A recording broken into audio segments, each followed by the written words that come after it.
सहारा India, piers जैसी दर्जनों कंपनियों ने जनता से करोड़ों रुपए की ठगी की।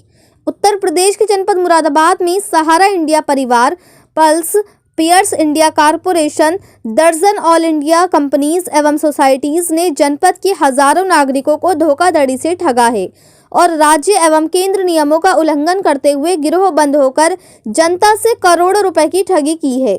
जनपद पुलिस धोखाधड़ी एवं ठगी के मुकदमे लिखने में घोर लापरवाही बरत रही है और पीड़ित न्याय के लिए दर-दर धक्के खा रहे हैं। इसी के संबंध में आज पीड़ित मुकेश कुमार ने मीडिया को जानकारी देते हुए बताया कि हम बर्ड्स एक्ट 2019 के तहत जो कानून गवर्नमेंट ने बनाया था, कमिश्नर साहब से पहले भी मिल चुके थे। उनसे हमने आग्रह किया था कि भिन्न भिन्न कंपनियों के जो पीड़ित लोग हैं उनके आवेदन आप लीजिए और इस कानून के तहत कार्रवाई कीजिए। तो कमिश्नर साहब ने हमारा अनुरोध माना और यहाँ मुरादाबाद जिले में उन्होंने आवेदन लेने शुरू कर दिए। अब समस्या ये आ रही है कि आवेदन तो वे लोग ले रहे हैं लेकिन उसकी रिसीविंग नहीं दे रहे हैं, जैसे हमारे पास इसका कोई सबूत नहीं रहेगा। तो उस विषय को लेकर आज हम दोबारा कमिश्नर महोदय से मिलने के लिए आए हैं। हमारे जो पीड़ित लोग हैं मुरादाबाद जिले के कोने कोने से आ रही हैं, तो हम ये चाहते हैं कि साहब इसकी व्यवस्था तहसील स्तर पर कर दें, जिससे हमारे जो तहसील के लोग हैं वे तहसील में ही जमा कर दें। आगे जानकारी देते हुए बताया कि 10 लाख से ऊपर की संख्या मुरादाबाद में निवेशकों की है। इन कंपनियों को भारत सरकार ने ही लाइसेंस दिया था और उन्होंने ही इसे बंद किया है, तो जवाबदेही भी उन्हीं की बननी चाहिए। इस मामले में 4th क्लास कर्मचारी से लेकर क्लास 1 अफसर के भी इसके पैसे हैं जमा। कुछ अधिकारी दबे मुंह बोल भी रही हैं, कुछ अधिकारी नहीं भी बोल रही हैं, लेकिन ऐसा कोई नहीं है जिसका पैसा इन कंपनियों में जमा ना हो। इसमें बहुत फ्रॉड हुआ है, वे लोग भी इसका शिकार हुए हैं जैसे हम लोग हुए हैं। बस फ़र्क इतना है कि हम लोग आवाज़ उठा रही हैं और वो अधिकारी जिस वजह से भी हो आवाज़ नहीं उठा पा रही हैं। हमारा उनसे भी अनुरोध है कि वे साथ आएँ। मुरादाबाद में अखबार के माध्यम से पता लगाया है कि इन लोगों ने अभी तक 5000 फॉर्म जमा करे हैं, लेकिन यहाँ अमरोहा में लाखों फॉर्म जमा हो चुके हैं और बिजनौर में भी लाखों फॉर्म जमा हो चुके हैं और अन्य सारे जिलों में रिसीविंग दी जा रही है। मुरादाबाद से परवेज अंसारी की रिपोर्ट। क्या नाम है? मोहम्मद आरिफ। आरिफ जी बताओ, जो आपने पैसे दिए थे तो कौन सी कंपनी क्या? पल्स कंपनी को दिए थे सर पैसे। हमने एजेंटों के थ्रू पैसे दिए थे, हर महीने पैसे ले जाया करते थे, वो रसीद प्राप्त करते थे जी। जब हमारा बीमा पूरा हो गया, पूरा होने के बाद उन्होंने एक चेक स्लिप दे दी, बोले इस स्लिप से आपको चेक मिल जाएगा। जब तक चेक का हमारा नंबर आया 8-10 दिन के बाद में कंपनी जो बंद हो गई। पल्स में जो ताले पड़ गए थे जी। 57,000 रुपये सर।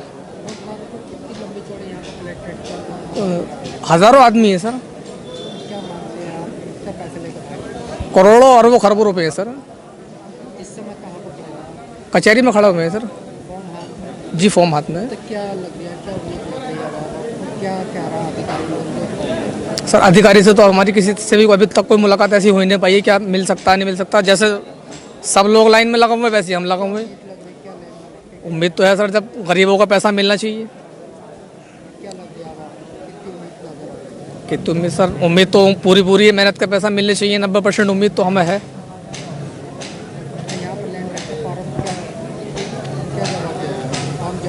फॉर्म जमा हो रहे हैं सर, और फॉर्म जमा होने के बाद में जो है कब से लगे हुए हैं सर? सुबह से लगा हुए हैं सर, 10 बजे से 9:30 बजे से। 1000 आदमी कम से कम सर, 1-1,500 आदमी तो हैं इस टाइम। है कि हम बर्ड्स एक्ट 2019 के तहत जो कानून गवर्नमेंट ने बनाया था उसके तहत कमिश्नर साहब से पहले मिल चुके थे और उनसे हमने आग्रह किया था कि साहब यहाँ हमारे भिन्न भिन्न कंपनियों के जो पीड़ित लोग हैं उनके आवेदन आप लीजिए और इस कानून के तहत कार्रवाई कीजिए।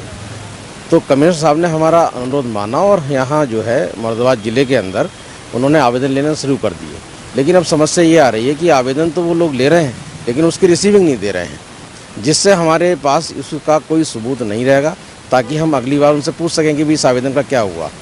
तो उस विषय को लेकर आज हम दोबारा कमिश्नर महोदय से मिलने के लिए आए हैं।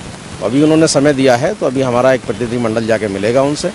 और दूसरी चीज़ ये है कि हम ये चाह रहे हैं कि हमारे जो पीड़ित लोग हैं ये मुरादाबाद ज़िले के कोने कोने से आ रहे हैं, तो हम ये चाह रहे हैं कि साहब इसकी व्यवस्था है वो तहसील स्तर पर कर दें और जिससे हमारे जो तहसील के लोग हैं वो तहसील में ही जमा कर दें और यहाँ मुरादाबाद में अधिकारी कर्मचारी को परेशानी ना हो और इन लोगों को भी असुविधा का सामना ना करना पड़े। तो यही एक इस विषय को लेकर हम दोबारा आज कमिश्नर साहब से मिले। 10 लाख से ऊपर की संख्या मुरादाबाद में निवेशकों की है और पैसे का आकलन तो अगर बात करूं तो वो आकलन मेरे करने की क्षमता नहीं है। वो बहुत बड़ी राशि है जो मुरादाबाद मंडल में इन कंपनियों में जमा है और विडम्बना ये है कि इन कंपनियों को भारत सरकार ने ही लाइसेंस दिया था और उन्होंने ही इसे बंद किया है, तो इसकी जवाबदेही भी उनकी बननी चाहिए। अब इस मामले में साहब बहुत अगर बात करें तो हम एक 4 क्लास कर्मचारी से लेके एक क्लास 1 अफसर के भी उसके पैसे हैं जमा। कुछ अधिकारी दबे मुंह बोल भी रहे हैं और कई लोग जो है नहीं बोलना चाह रहे हैं, लेकिन ऐसा कोई बचा हुआ नहीं है जो जिसका पैसा इन कंपनियों में ना जमा हो। हाँ, बिल्कुल फ्रॉड हुआ, वो भी इसके शिकार हुए हैं। जैसे हम लोग पीड़ित हैं वो भी पीड़ित हैं। बस फ़र्क इतना है कि हम लोग आवाज़ उठा रहे हैं, वो अधिकारी क्योंकि वो जिस वजह से भी हो आवाज़ नहीं उठा पा रहे हैं। तो हमारा उनसे भी अनुरोध है कि वो भी साथ आए। अब ये तो अभी हमारा प्रतिनिधिमंडल कमिश्नर साहब से मिलने जा रहा है, वो उनसे मिल के पता चलेगा कि वो आगे कार्रवाई क्या करते हैं। हमें उम्मीद है रिसीविंग देंगे। मुरादाबाद में जो अभी अखबार के माध्यम से पता लगा है लगभग 5000 फॉर्म जमा करे हैं इन लोगों ने, लेकिन यहाँ अमरोहा में लाखों फॉर्म जमा हो चुके हैं, बिजनौर में लाखों फॉर्म जमा हो चुके हैं और अन्य सारे ज़िलों में जो है वो रिसीविंग दी जा रही है। कल हम इसी विषय को लेकर हमारा प्रतिनिधिमंडल रामपुर एडीएम फाइन। अब ये तो ये इनकी क्या ये लोग क्या सोच समझ के इन्होंने नहीं दे रहे हैं, ये तो हमें बात करने के बाद पता लगेगा कमिश्नर महोदय से।